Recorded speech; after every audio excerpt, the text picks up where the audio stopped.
Kailangan mong panoorin ito kung lagi kang nakakaramdam ng stress. Ang pahinga ay hindi lang para sa mga araw na tinatamad ka. Ito talaga ang sikreto mong sandata para malampasan ang mahihirap na panahon. Kapag stressful ang buhay, madaling makalimutang huminto sandali. Pero heto kung bakit mahalaga ang pahinga. Una, nakakatulong ito sa isip mo.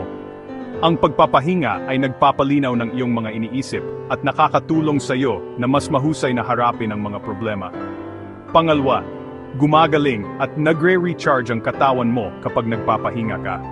Ibig sabihin, mas kaunting sakit, mas kaunting karamdaman, at mas maraming enerhiya. Pangatlo, pinipigilan ka ng pahinga na ma-burn out para hindi ka tuluyang mapagod sa katagalan. Kaya tandaan, hindi mo kailangang maging productive sa lahat ng oras. Ang pahinga ay bahagi rin ng paglago. Alagaan mo ang sarili mo, kaibigan.